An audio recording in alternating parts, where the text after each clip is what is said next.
What is up, family? We're back at it, and I've actually been using the iPhone 10 for a couple of days now as my daily driver. Really no difference here, it's just a phone. I really don't think it's crazy or anything, but we're going to be talking about how long this phone is pretty much going to last. Now, this is definitely an interesting one, no doubt, mostly because this phone didn't really get the first version of iOS that it was supposed to get.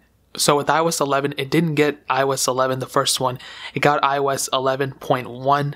It actually started off getting a later version of iOS. So the iPhone 8 and 8 Plus started off getting iOS 11.0, but this one started off getting iOS 11.1, I believe, 11.0.2 or something like that. And that in and of itself makes me believe that this phone will last another extra year on top of what it's supposed to get. And this phone kind of closely resembles the iPhone SE in a way. It didn't start off getting the first version of iOS that it was supposed to get. It started off on the later part of iOS 9, I believe.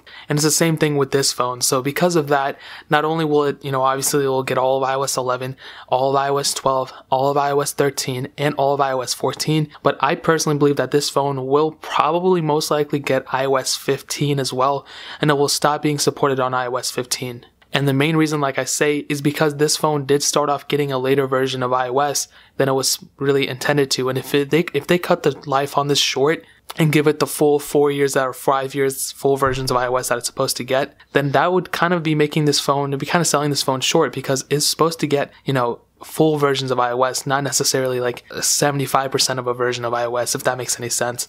And like I said, this phone has a lot to do with the iPhone SE as well, because the iPhone SE started off late, this phone started off late. And another reason why I personally think this phone will last longer than it's supposed to, intend to, or whatever, is because this phone completely redesigned the iPhone altogether. And when something like that does happen, usually Apple does tend to extend those phones a little bit longer.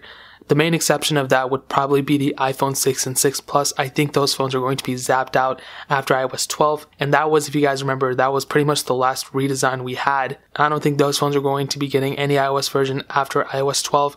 And since this did bring like gesture typing and all that stuff, gestures, no home button, Face ID, all that, I do think this will definitely get more versions of iOS, because this is kind of an originator almost in a way. So yeah, guys, that was a really quick one. If you guys have any questions or anything, leave it down in the comment section below.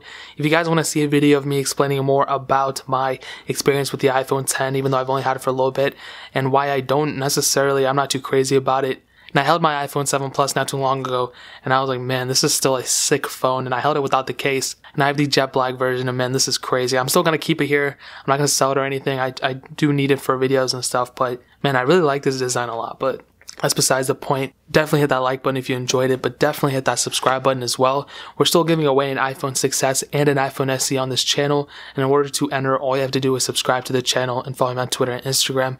Both those links are down in the description, so make sure you guys enter that. But more importantly than everything else, I love every single one of you guys. And hopefully I'll catch you guys in the next video. Peace out till then.